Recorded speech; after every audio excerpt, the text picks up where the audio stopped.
This episode is brought to you by Progressive Insurance. You chose to hit play on this podcast today. Smart choice. Make another smart choice with Auto Quote Explorer to compare rates from multiple car insurance companies all at once. Try it at progressive.com. Progressive Casualty Insurance Company and Affiliates. Not available in all states or situations. Prices vary based on how you buy. The new Boost Mobile network is offering unlimited talk, text, and data for just $25 a month for life. That sounds like a threat. Then how do you think we should say it? Unlimited talk, text, and data for just $25 a month for the rest of your life? I don't know. Until your ultimate demise. What if we just say forever? Okay. $25 a month, forever. Get unlimited talk, text, and data for just $25 a month with Boost Mobile forever. After 30 gigabytes, customers may experience slower speeds. Customers will pay $25 a month as long as they remain active on the Boost Unlimited plan.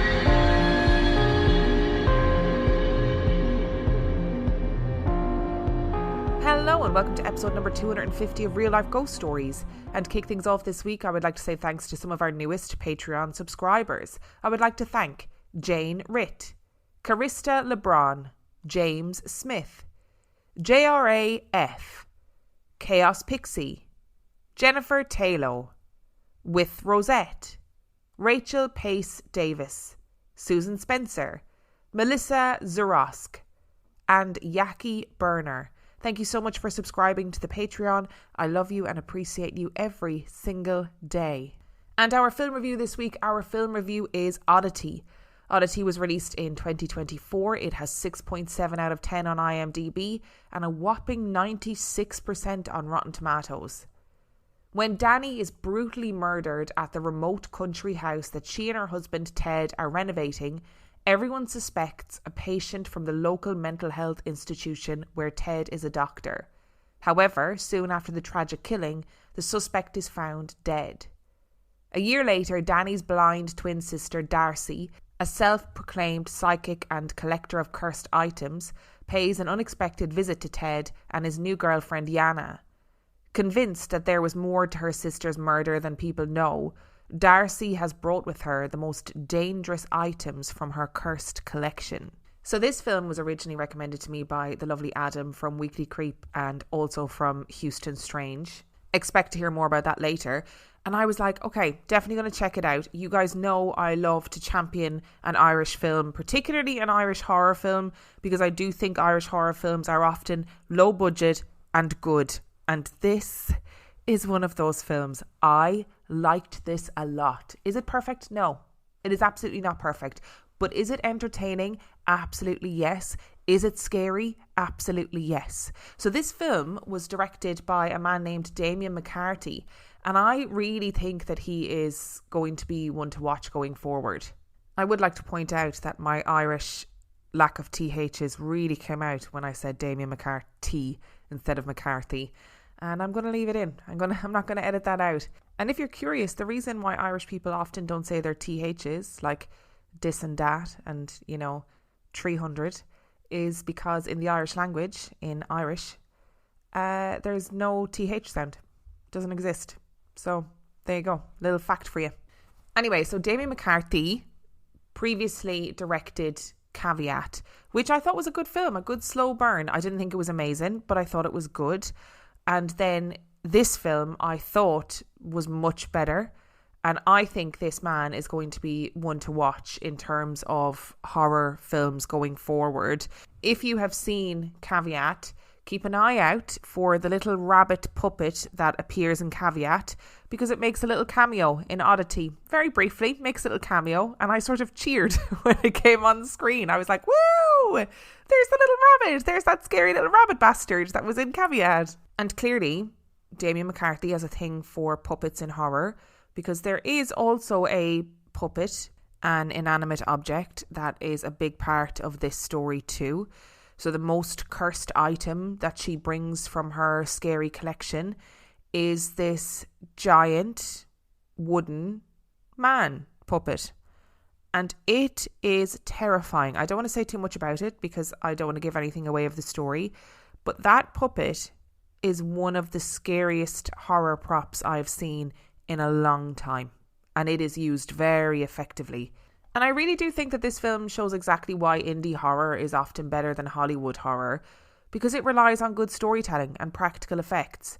Doesn't have big CGI budgets, doesn't have those big orchestral sounds. It is just an anxious, slow burn that is telling an interesting story. And the entire way through this film, there is this like building sense of dread, more so than jump scares. You know, there are a few jump scares. They work for the most part, but it's about atmosphere. And you're sort of thinking, fuck me, where's this story going to go? This is a twisty little narrative.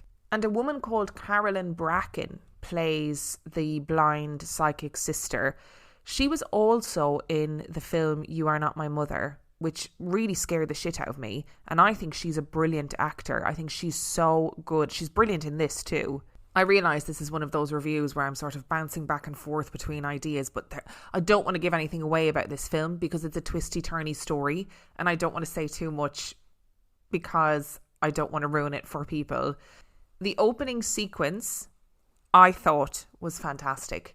You've got this big, gorgeous, rambling, run-down house that this woman and her husband, who is the psychiatrist, have bought. And while he's working nights, she spends the nights like out in this house, in a little tent in the house, renovating bits and pieces as she goes. And while she's there, this patient named Olin Boone comes to the door and warns her that somebody is in the house. And honestly, I was gripped. I was holding on for dear life. I was like, who the fuck is in the house? What is in the house? And just to reiterate as well, before we move on to the dislikes, I have also written in my notes, Jesus Christ, that thing is terrifying, which is in relation to this giant fucking puppet that this psychic brings to the house. I genuinely had very few dislikes about this film. I did feel like there were elements of the story that needed more investigation, like this giant cursed puppet that she has brought from her collection. I felt like there needed to be a bit, maybe a bit of how did she get the puppet, where did it come from? She does say where she got it from, but I wanted more, and I did understand the folklore behind the puppet. It's not Irish folklore, but I was aware of the folklore behind the puppet. I don't want to say any more than that because it will give away a lot of the story. But I wanted more. I wanted a whole film about, to be honest, the cursed shit that's in her collection, to be honest, because she has this little spooky shop and she has loads of stuff in her spooky shop, and I want a film about that.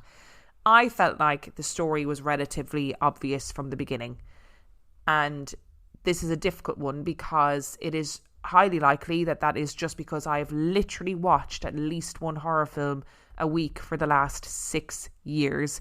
So therefore, I feel like I've seen every version of a horror film story that there can be. So it takes a lot to surprise me in a horror story because I often figure it out early on.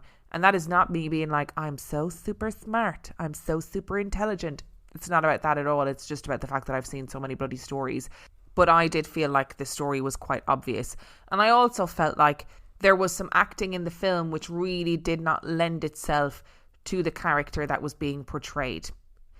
I don't know how else to say that. I just thought there were some weak performances that weakened the story itself. And I, for one, adored the ending in concept. I absolutely loved the ending. But I think in practice, it didn't pack the punch that I wanted it to. I thought the idea was just chef's kiss, spectacular, loved it, but I don't think it was executed correctly. I'm not sure how I wanted it to be executed, but I know it just didn't give me what I wanted it to. So overall, I enjoyed this film. I thought it was spooky, eerie, atmospheric, good storytelling. I was entertained. I'm going to give this film a massive 4 stars. So that is 4 stars for Oddity. I watched it on Shudder. I don't know if you can watch it anywhere else, but that's where I saw it anyway. Today's episode is sponsored by Uncommon Goods. Spark something uncommon this holiday with just the right gift from Uncommon Goods. Holiday season is almost upon us, I know. It flies around every year, and every year I try and be the best gift giver that I can be. I want to give gifts that spark joy and wonder and delight. I want people to look at the gifts that I get them and think, that is exactly what I wanted. And Uncommon Goods can make the whole process less stressful because they have incredible hand-picked gifts for everyone on your list. Uncommon Goods scour the globe for original, handmade and absolutely remarkable gifts. And I had a good look around the Uncommon Goods website, and there's stuff on there that I really adored. For example, they have a book lover's advent calendar, which is the perfect gift for the book lover in your life. There are also gifts galore for the people in your life who love crafting, or the people in your life who want to get into crafting. There are even a wealth of pickleball related gifts. Now, I didn't know what pickleball was, but now I do, and I'm interested. When you shop at Uncommon Goods, you are supporting artists and small independent businesses. The products are high quality, they are unique, they are often handmade, and they even have gifts that you can personalise. And guess what? With every purchase you make at Uncommon Goods, they give back $1 to a non-profit partner of your choice, and they have donated more than $3 million to date, which is pretty incredible. To get 15% off your next gift, go to uncommongoods.com/ghoststories. That's uncommongoods.com/ghoststories for 15% off. Do not miss out on this limited time offer. Uncommon Goods. We're all out of the ordinary. To make switching to the new Boost Mobile risk-free, we're offering a 30-day money-back guarantee. So why wouldn't you switch from Verizon or T-Mobile? Because you have nothing to lose. Boost Mobile is offering a 30-day money-back guarantee. No, I asked why wouldn't you switch from Verizon or T-Mobile? Oh. Wouldn't. Because you love wasting money as a way to punish yourself because your mother never showed you enough love as a child? Whoa. Easy there. Yeah. Applies to online activations. Requires port in and auto pay. Customers activating in stores may be charged non-refundable activation fees. Just a few years ago, only 3% of domestic violence shelters accepted pets, meaning many abuse survivors had to choose between staying in a difficult situation for their pet or leaving their pet behind. 1 in 3 women and 1 in 4 men experience domestic abuse in their lifetime, and nearly half of survivors delay leaving because they can't bring their pets with them. Purina believes in the healing power of pets, particularly for survivors of abuse. They believe pets and people are better together, which is one of the many reasons they started the Purple Leash Project. Through the Purple Leash Project, Purina is helping break down one of the many barriers abuse survivors face: the lack of pet-friendly domestic violence shelters. Purina has helped increase the amount of pet-friendly shelters across the country from 3% to nearly 20% through the Purple Leash Project.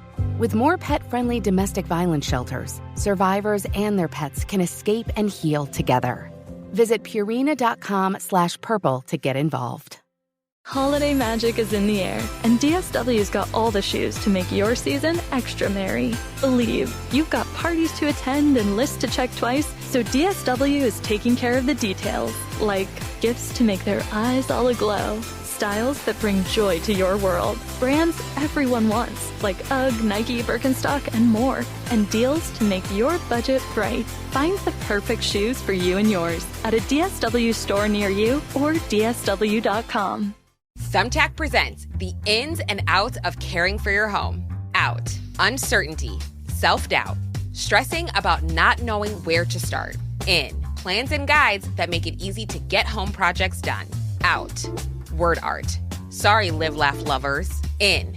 Knowing what to do, when to do it, and who to hire. Start caring for your home with confidence. Download Thumbtack today. Which brings us to our story this week. Now, I've never done something like this for a main episode before, but to give you some background, some context, somebody tagged me in this story on TikTok. So I've sort of done the shortened version of this story on Patreon, but don't worry, this is the much more detailed version if you're a Patreon subscriber and you're thinking, but I know this story already. This is a much more detailed version. I was tagged in this story, and I mean it when I say that it genuinely kept me up at night. It scared the living bejesus out of me. And even when listening to this story again, even though I knew the story, I was still looking over my shoulder throughout the entirety of this recording. And I'm not exaggerating when I say that. I don't know what it is about this story that has majorly given me heebie-jeebies. So I reached out to the creator because fundamentally I believed her story and I thought it was absolutely fascinating. And I asked her if she'd be interested in sharing the story on the podcast. And she said yes. So this is the recording of her story in her own words. Her name is Jordan and her @ on TikTok is @Jords Ashley. So that's JordsAshleigh. And I'll obviously leave the link to that in the description of this episode. So like I said, this is not the usual thing that I do for main episodes, but I am excited to share this story with you guys. Also, if this is not your bag, don't worry about it because the main episode next week will be as normal. And as always, this was recorded remotely, so the sound quality might be slightly different to what you're used to, but it should be fine, and I hope you enjoy this story. And I am joined in the studio, the virtual studio, by the wonderful Jordan. Jordan, hello. Thank you for joining me. Hello, thank you for having me. Is this your first podcast? It's not. I've done a couple since the story, but I also tried to do my own podcast a few years ago. Oh, how did that go? What was your own podcast about? It was called This Bizarre World, and me and a friend, we used to work at H&M together when we were in uni, and we used to spend our entire time talking about true crime and conspiracy theories, and we thought, let's make a podcast because people definitely want to hear us ramble. So we did it for, I guess, about a year and a half, and then I moved back home so we couldn't record anymore. Yeah, it's hard work. Like you don't realize how much time it takes and how much effort it is, and then suddenly you're like, oh, this is like another full-time job. Oh yeah. I can't believe how long it takes to research as well. I mean, I was looking up true crime, so I can't imagine what it's like for you as well. So it is a full-time job. Yeah, it takes a long time. Surprisingly, you sort of don't realize until you're in the middle of it, and then you're like, oh no, this takes ages. This is stupidly hard work. So I was tagged in your video on TikTok. We're going to dive straight into it. That video has lived in my head rent-free. I've spoken about it on Patreon. I have sent it to everybody that I've ever met who's into the paranormal. I literally went into the gym and my personal trainer is into the paranormal, and I was like, you gotta watch this video. So I've been telling everybody about your video. I think of all the views that you got, I think I might have been responsible for about 100,000 of them just from word of mouth alone. And it is one of the only stories that I've heard in a really long time, and I told you this off record, that has genuinely kept me up at night. And I've done this for 6 years, and I don't nothing really, like horror movies, scary stories, nothing really keeps me up at night. But your story kept me up at night. Would you mind telling the listeners what happened to you? So 3 years ago, I saw something that could only be described as a goblin, and I think it followed me. So it started when I was at a spa trip. It was a really needed spa trip. A lovely friend booked it for us all to celebrate her 1 year in remission of cancer. There was 6 girls, and the spa is called Titanic Spa, and it's in the town of Linthwaite, which is also my surname. And it's an eco spa, which is an old converted mill, like a 16th century building, and it's got, everything. It's got apartments to stay in, people live there, pool, restaurants, bars. It was great. So we had a really nice weekend. We stayed there overnight. The night before I saw the goblin, whatever I saw, we had dinner, we had cocktails, not too many. I'm not a big drinker. And then we went to bed. I drew the short straw, and I had to sleep on the very uncomfortable sofa bed in the lounge. And there was another sofa bed in the lounge, so I wasn't alone in the room. And like I said, it was really uncomfortable, especially for a bed in a spa. So all of the massages I had the day before was just completely irrelevant now. I was tossing and turning all night, trying to fall back asleep. And it got to about 5, 6, somewhere in between then. And I thought, I'm just going to stop trying to fall back asleep now and maybe get up to use the spa facilities, maybe use the gym if it's open, or use the pool. So I got up very quietly. I got dressed and I went downstairs, and we were locked in. You couldn't even leave the apartment building. So I came back upstairs, and obviously everybody's still in bed, and I crept back into the sofa bed, and I was just on my phone doom scrolling, like Instagram, TikTok, everything. It was October at the time. It was a week before Halloween. I remember because I had the most amazing Halloween nails on at the time. The room wasn't completely dark for the time of year. It was like a bit hazy. I think the sun was just coming up. I could see shadows of things and outlines of things, but I wasn't clear vision of anything. How I'm sat on the sofa bed is I'm propped up on the arm of the sofa with my head, and my arm is behind my head, and I'm just scrolling. And my hair is quite curly and wavy and very messy generally. And I start feeling like a tickle on the back of my arm, and I'm just thinking it's my hair, and I'm moving it away. Something happened where it must have moved quickly on me that I thought, this has to be a spider, it's got to be a bug. And I've had a bug in my hair before, and it was a really traumatic experience. And I thought, oh my God, it can't be that. So I did that really awkward like shimmy and sat up really quick and just looked in the direction where I thought this spider or this bug was. I couldn't see anything there, but I noticed something a bit odd behind the sofa. My eyes fixated on this shape. That's all I could make out first. And I was staring at this thing for, it must have been seconds, but to me it felt like ages, a lifetime. And I could make out that it was the shape of a top of a head. And sofa backs, I mean, they're quite low to the ground. I don't know the exact height, but let's say 2 foot off the ground. And it looked like something was that close to the back of the sofa that it had its head pushed up against it, but it was only showing half of its head from the cheekbones up. And I'm looking, thinking, that can't be what I think it is. And I just felt scared straight away. Like, you know, when you just know something's happening. I kind of swallowed my heart, and I was staring, thinking, this can't be what I think it is. And I was going through, okay, it must be a reflection of myself. It must be a shadow of myself. Is it the shape of a lamp behind the table? Is there something behind the sofa that's propped up? And I thought, it's not what I think it is. It's not anything scary. It can't be anything scary. And I kept my eyes on it, and I laid back down on the sofa. But I could still see it from my peripheral vision. And then it looked like it leaned above the sofa, so I guess its full head was now above the sofa, and it looked down on me. Now that can't be a shadow. It can't be me doing that. But still, I think it was because there was somebody sleeping in the room with me. I didn't react as I should have, as I would have now. And I thought, it's got to be something explainable. So I decided to move closer to this shape. And that's when it became visible. The first thing I saw was its mouth. For a small head, I'm going to say the size of a head of like a child, maybe a toddler. Its mouth must have been half the size of it. And its teeth were so prominent, and that's what stuck out the most. I've got something called aphantasia. I don't know if you know what it is, but it means I can't visualize images. But this is the only thing that has ever stayed in my head as this thing's mouth. Its teeth were just awful. I think I tried to like scan its face really. Again, this feels like it lasted a really long time, but it must have been seconds. It didn't have eyes that were visible. They were just so far set back that they were just shadows. Its skin was like a silvery grey colour. It kind of looked shiny. And its hair was like individual strands of black hair on its head. When I made out its face, I shouted, "What the F is that?" really loud. And the girl that was sleeping on the sofa bed next to me woke up in shock.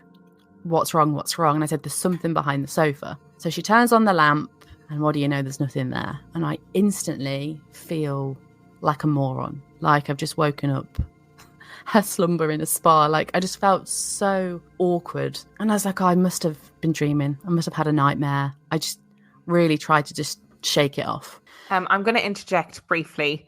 Already shit myself, and I know this story, and I'm already like, fuck this, fuck off. You said about your reaction and not reacting. You would be amazed the amount of stories that people send in to me from all over the world, all different people who react in a similar way. So, and I've done it myself. So I had a paranormal experience, and I looked at this thing that I saw and immediately had that sinking feeling in my stomach where it's like my body knew something was wrong before my brain did. And I didn't run. I didn't do any. I just stood and stared. I didn't do anything.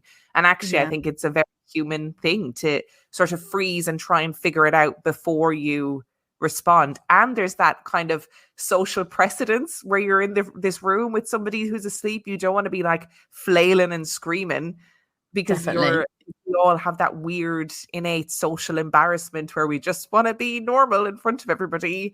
So I think those reactions are really normal. I don't think they're that unusual. Yeah, I think I was just programming my head, like trying to work out what it could be, not what I thought it was. And then, well, my reaction was to scream.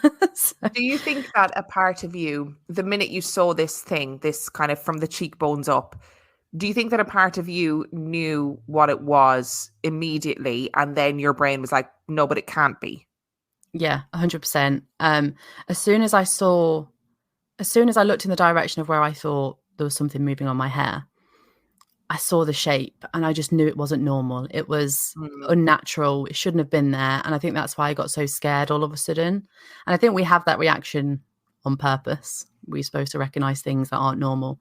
And even when I was trying to compute, like, oh, it's a shadow, it's me, there's a reason why I kept my eyes on it, because I think I knew it wasn't any of those. All right, sorry. I'm sorry for interrupting. Please do continue with your terrible story. It's fine. So after I woke everyone up in the apartment from screaming, we all had an early breakfast. And it was our last day at the spa, so our partners were picking us up. And, you know, the normal niceties, like, did you have a nice time? And it was like, yeah, we had a great time. Jordan thought she saw something. Jordan woke us up. We were having a relaxing trip until Jordan woke us all up screaming at 6 a.m. So we were like laughing it off, and it was kind of like the talk for like the next week on the group chat. But I remember as soon as I saw my partner and I was away from the rest of the girls, I said to him, I really did think I saw something. And he is the biggest skeptic ever.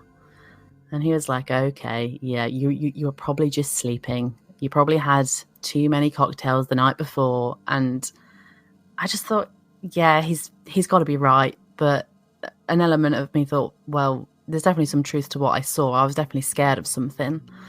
And the weeks after that, I experienced some unexplainable things that even still, after experiencing everything, I still try and justify it with a coincidence or normal everyday occurrences. But for everything to happen in such a short space of time, to me, it was related. So everything happened from, I think it was the last week of October until I think the week before Christmas. So what's that, like an 9 week period? It started with small things that you wouldn't really notice. So I thought I would see like cats or mice or rats like scuttle along the floor next to me. Always in peripheral vision, never in full frame, let's say. And I'd always look in that direction and nothing was ever there. And if it happened a couple of times, you know, I think it was probably a rat. You know, I lived in West Yorkshire at the time, quite a rural place. But it was happening inside the house. And a lot of the times I shunned it off to be my dog. I've got a little dachshund, very low to the floor. And the reason why I thought it were like cats or rats was because it was very small. It was like below hip, possibly below knee height. I don't know. It was small and very quick. And then it started happening that frequently that when it did happen, I'd feel that drop in my stomach again. And I think I was scaring myself, so I was a bit paranoid and a bit on edge. Other strange things that happened were losing things. My phone was in the fridge. I don't know how it got there, but it was there. And I'd put that off to, or maybe I was distracted. Maybe I put it in the fridge when I got the milk out. I was losing everyday items that, again, are really normal to lose, but multiple in a day. And then things would fall over, and I work from home, I'd be in the lounge and I'd just hear a bang, and I'd look and I'd never know what fell off or what caused that bang. And then I'd go to another room or go around my life for the day, let's say, and then there'll be like a bowl on the floor in a random place, a picture frame on the floor, and it's like, how did that get there? I swear this thing was messing with me. There was a pile of towels on the table, a very low pile of towels, may I add, and it just off the table fell on the floor. And laundry falls over all the time, I get that, but I remember it falling over. I put it back on the table, it fell off again. I put it back on the table, it fell off again. And I was like, is this made out of silk? Is it, why is it slipping off this table so much? Actually, it just made me think about something as well. In that same pile of towels, like a week later, because I'm one of those people that don't put clothes away as soon as you wash them, there was a bat inside of it. So maybe it was something to do with that. That was a weird experience. Oh, an actual real bat, a bat, wings. An actual real bat. Yeah. I was like, a baseball bat? No, a bat. And I remember lifting it up, thinking like, is that a tarantula? Oh my God, it's a bat. That was a weird experience. I'm gonna interject again, because I know there's going to be people listening to this who are going to be screaming, this girl has carbon monoxide poisoning. This girl has psychosis. As you've had in your comments on TikTok quite a number of times, you're suffering from psychosis. I said earlier, from people who really probably have not experienced psychosis or don't know what it can look like for people. Is there a way that you can assure people who are listening that no, you were not carbon monoxide poisoned? This stuff was really happening. I mean, for a long time, I thought I was doing it to myself. I wasn't alone in the house at the time. There was 4 of us living there. There was a carbon monoxide alarm. I was the only person experienced anything like this. And there's known mental health issues in my family. So, and also at the time I was completely stress-free. I was living with my in-laws at the time. We were saving for a house. I know money is the main cause for a lot of stresses. We probably had the most money we've ever had in our life. Planning a wedding. It was just a really nice period in my life, stress-free. So on paper, it wouldn't have happened to me for any external factors unless something just randomly started. But the reason why I thought I started doing it to myself was because these things were going missing. And I'd like walk by my mother-in-law, it was her house that we lived in. She had a gallery wall. And only when I walked by it, it would be photo frames moving, photos falling off, never like in a very violent way. And it would be like, what is causing this? I thought I was too heavy-footed. I'm still trying to explain everything away. But as I said, I work from home, and this is what made me really scared that I was doing it to myself. I work from home and the postman knocks at the door. My dog and the postman are arch enemies. And if she gets down there first, it's a nightmare to move her out the way of the door. So I'm on a Teams call with work and the door goes. I'm like, be right back. Go downstairs, do whatever I do for 2 minutes, come back upstairs. I've got like a daisy chain of plugs. I've got my extension lead plugged into the wall, charger into the laptop. It's all unplugged. And I'm thinking, I must have got up that quickly that I've pulled everything out. But to pull out a daisy chain of things, and then I thought, how did I even get downstairs? Because things happen so quickly. And then I was convinced that it was me doing these things. I was putting my toothbrush in the bin. I was putting my phone in the fridge. I was convincing myself that I'm seeing things run about. I'm losing moments of my life, not really marrying anything up to what I saw at the spa at this point. Did you speak to anybody in your life at the time about it? Because how do you even have that conversation? I'd spent like a good evening Googling lots of things that could cause hallucinations or feeling a paranoia. I don't recommend that doing to anyone. Just definitely speak to someone first if you're thinking about that. But I remember speaking to my mum. I think in the back of me, I was thinking like something spooky's happening. And me and my mum, we don't often tell ghost stories or anything like that with each other. But I tell her of anything weird happening because I think she's experienced things as well. And I remember saying, I think I've got something like following me, something with me. And she said, well, tell it to do something useful then, like turn your kettle on in the morning or run a bath before you get home. Like try and make a lighthearted situation out of it. And just like, you're not doing it to yourself. It's just life happening around you. And I guess I'm on edge. I don't know. When it kind of solidified to me a bit, I'm still in denial of what exactly I saw. It was during general routine before bed. I take my dog out for a wee before nighttime. Must be between, 8:30 to 9:30. I'm not really too familiar with the times here. I'm standing in the door frame and she's out doing a business. Her name's Wendy, and being a dachshund, she barks and growls at absolutely everything. And the garden that my in-laws had backed onto a field, and it had a fence, but it was quite a low fence that somebody could stick their head over it. It was like maybe 5.5 foot tall, something like that. And her growling starts to get, not from like an annoying bark that could be from a fox on the field or something. It starts to get like really low, and she starts to get really low to the ground, and she's at the spot at the back of the garden where we've got a peanut table, and she's growling really low. And then I notice, at first it was the sounds, like things like little taps like coming near me, and I remember looking down and seeing peanuts like fall near my feet, and it's a good distance to the bottom of the garden.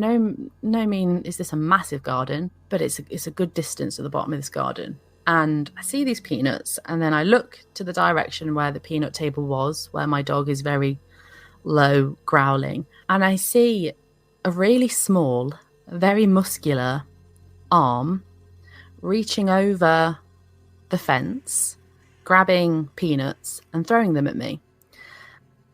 This arm must have been about 7-8 inches, and I knew from the colour of its skin, it was that silvery grey shiny skin. I knew it was whatever I saw at the spa, and I shouted, "Wendy, get inside!" And she just like ran to me, shut the door. I went upstairs to bed, and I was like, I am not dealing with this. Like this is not real. The fact that you just went upstairs to bed, I mean, I don't know what else you were going to do. Like, I don't know what else you were going to do at that moment.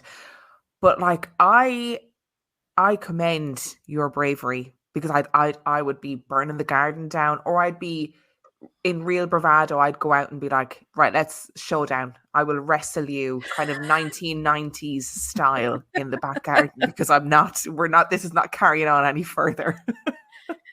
I can't explain my reaction. And it's weird. I was kind of like, I'm not dealing with this. This isn't happening. This isn't real.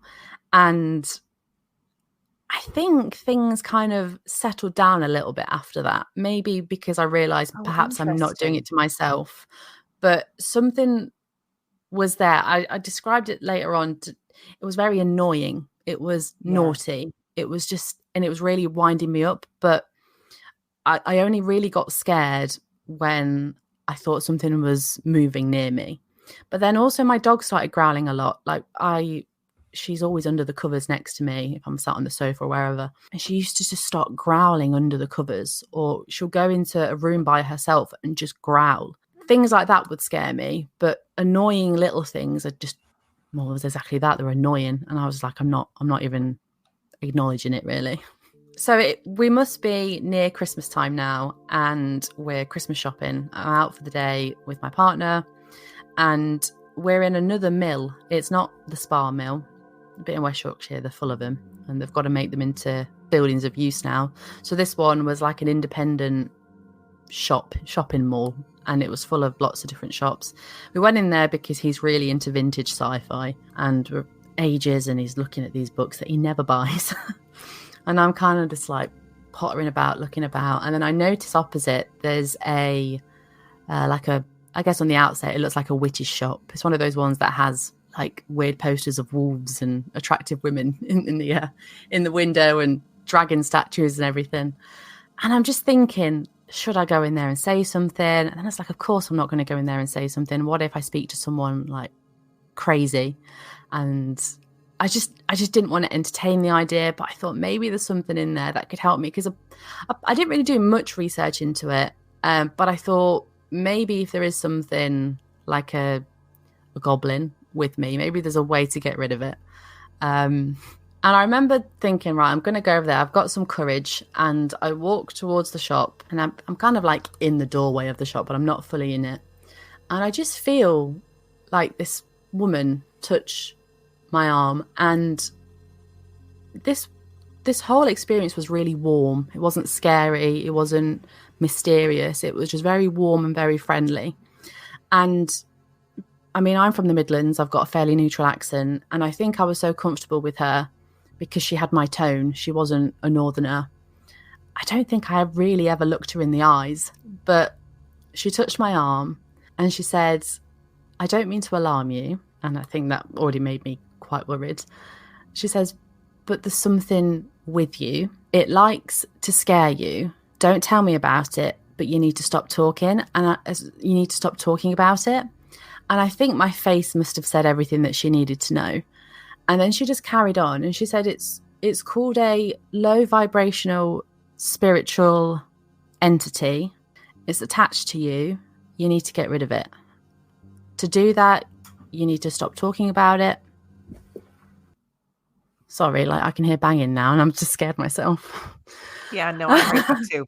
Oh no, I'm home alone as well. Okay. You need to stop talking about it, and you need to get a white candle, and you need to do. Then she explains like this ritual that I need to do. She says it can be any white candle. You can go to this shop. She pointed behind her at the witch's shop. You can buy one from in there. You can use a tea light. You can go to Sainsbury's and buy one. Light the white candle, open your windows, and tell this thing to leave. She said, do not blow out the candle. When the candle burns out, that's when you close the window. She says, you need to tell this thing to leave. And then just like that, she was gone. I don't think I said a single word to her. She was just there, and then she wasn't.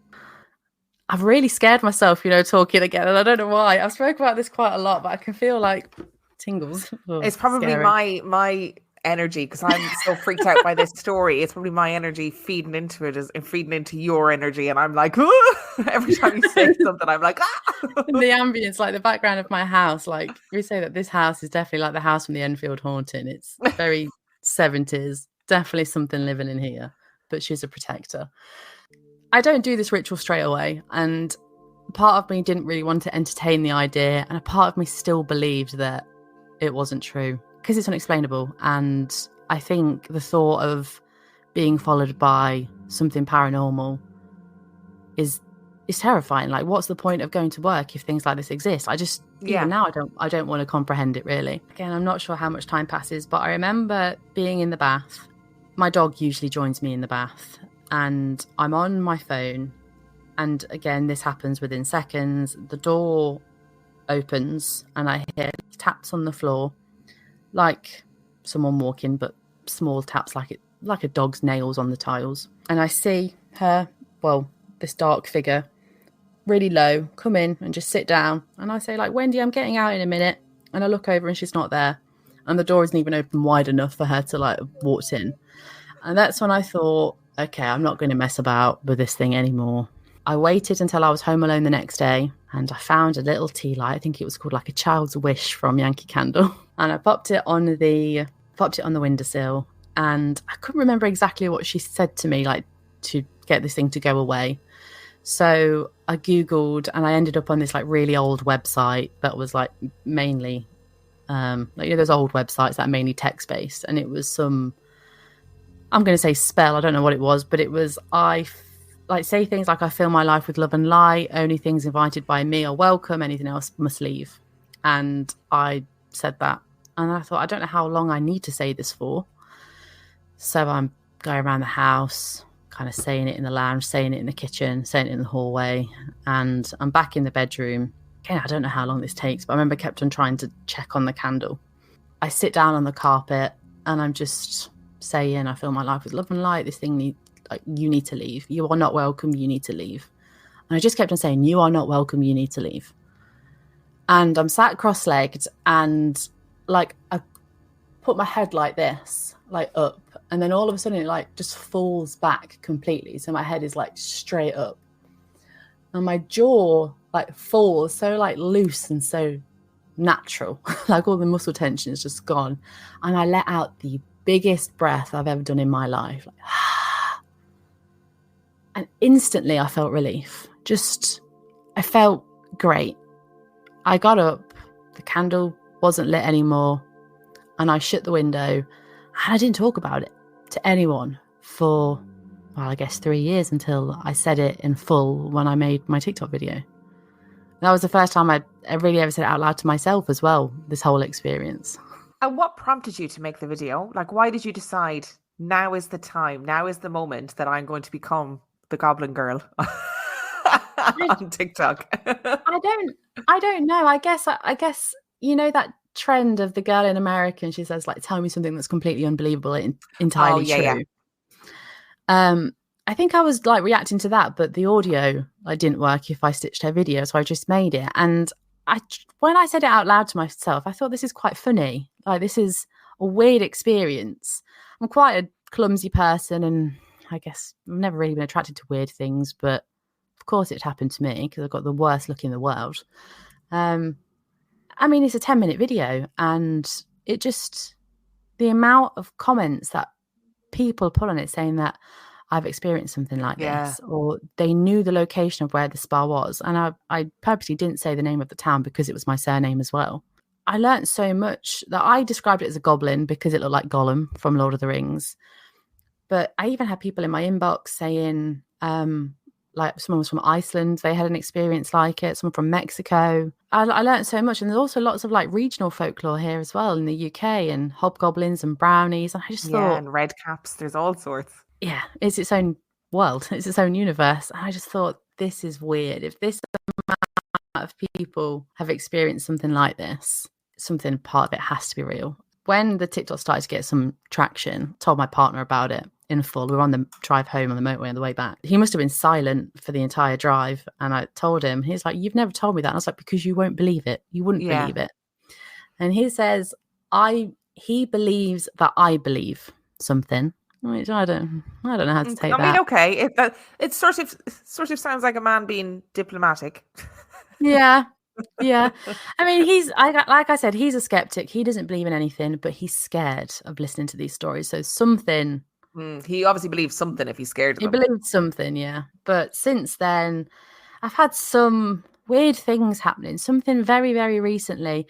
I'm getting people in my TikTok saying like they want to give me a spiritual cleanse. It's still here. I spoke about it again. People love saying things like that on TikTok though. Like I make a TikTok video about anything and people are messaging me being like, you're inviting all this stuff into your house. And I'm like, believe me, I'm not.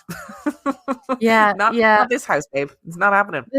There's a lot of also fake clairvoyance, fake mediums that want to offer services and stuff like that. Yes. But somebody said the other day that they've made some connections that my name, Linthwaite, being the town that I experienced it in, and it was the original name of the spa. It's called like the Linthwaite House Spa. Maybe there's some historical ancestor connection. Yeah, maybe. I don't think that's kind of unreasonable a claim to make. It's it's not outlandish. It's just weird. But then this happened less than a week ago. Probably a week last Tuesday. And I'm taking my dog for a walk in the park. And on the way we go through a churchyard. And this lady, like my dog's going mad because there's so many squirrels in this churchyard. And this lady, old lady, walking up to me. And she's talking like, oh, is he trying to get the squirrels and whatever? And she stops like a meter or two away from me and she says, oh, there's an angel behind you. It's like, oh, okay. It's just this lady. And then she actually said she's telling me that there's lots of J's in your life. Now, my name's Jordan. My mum's Jo. My brother's Jack. My sister's Jasmine. And then we've got Jess. And then she said, don't tell me your name, but I'm getting Jade, Jack, or Jess. And I'm just staring at this woman. She's like an old lady with like a trolley and everything.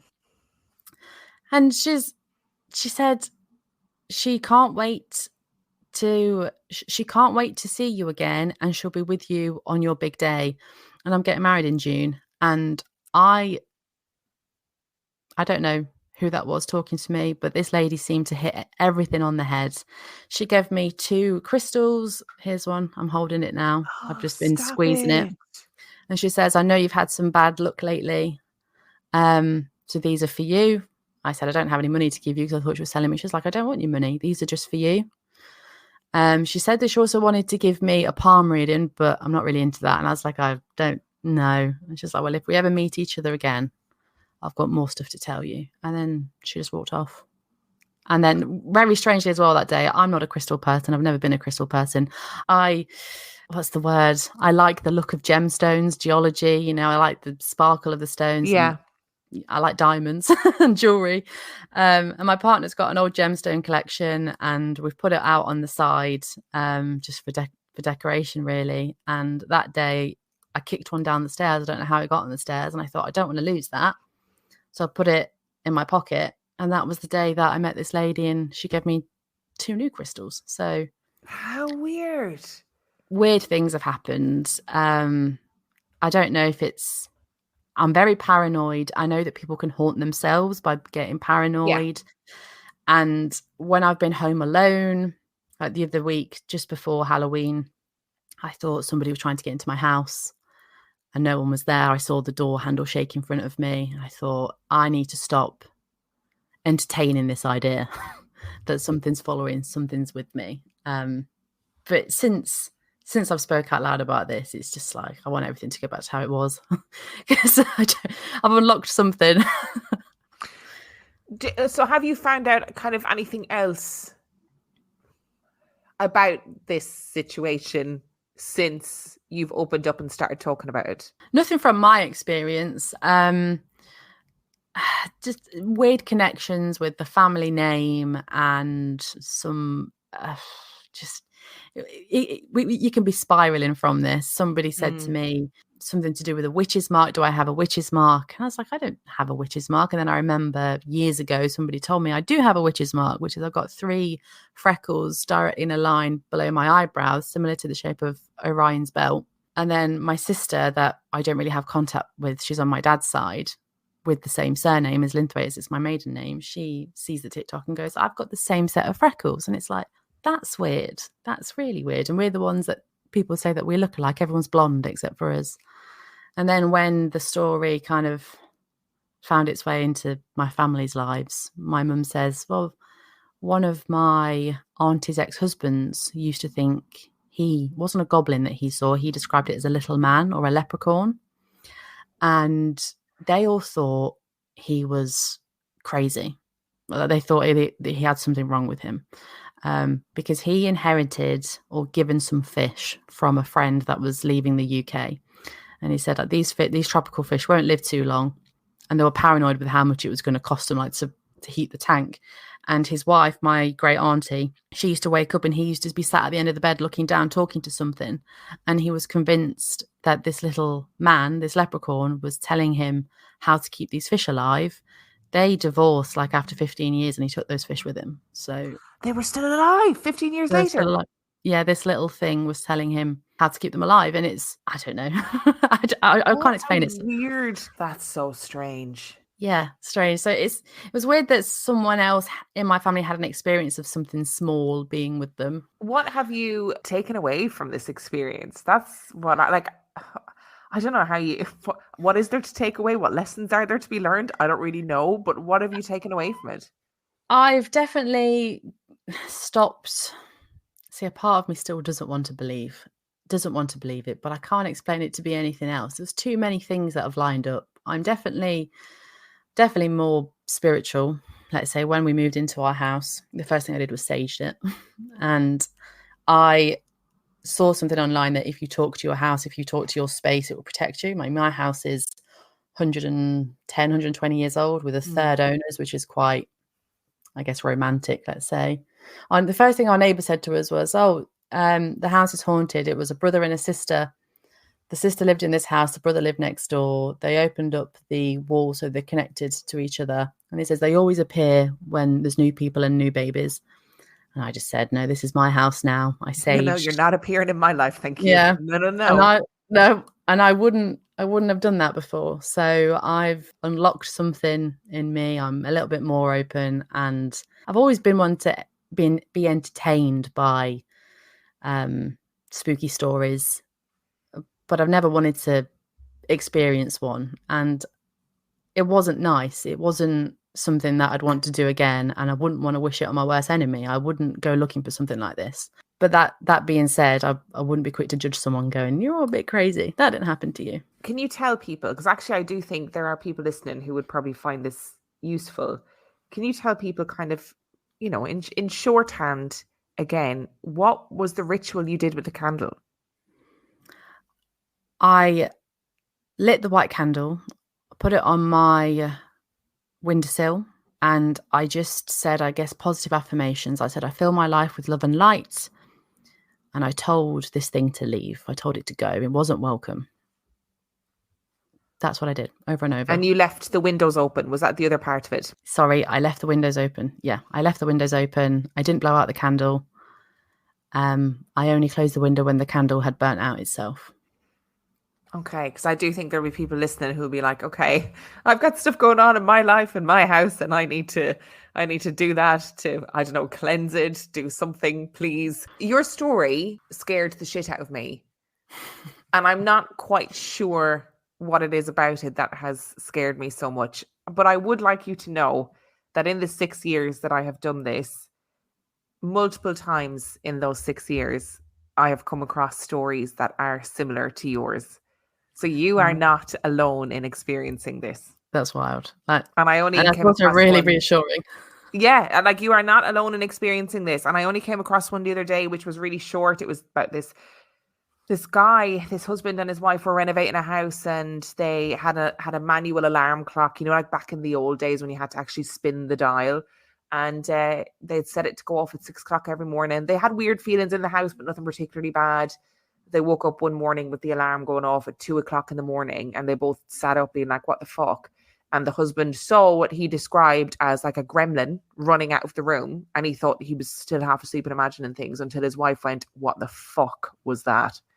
Oh. And the dial, the alarm clock had been the dial had been turned. And like that, he was like, it just felt like it was mischievous, that it was just messing with us, that it was trying to wind us up, that it was naughty, that it wasn't anything that was really malevolent. So you are not alone in experiencing these things. Other people have experienced them. Yeah, something I forgot to mention, which is only very recently somebody told me that it could have been connected, because the day after I got back from the spa, and for about a week, I was completely bedridden. I was so poorly. I couldn't eat anything. I couldn't keep it down. I was so ill. And then somebody said to me recently, low spiritual entities can make you very poorly. And I thought, that's wild. That is crazy. Well, you know, let's hope that that's the end of it. Yeah, I'm just ignoring it now. Like I said, I speak to my house. She's protecting me. She's got solid walls. Nothing's coming in. Nothing's coming in. Light your candle. Do your ritual if you need to. Yeah.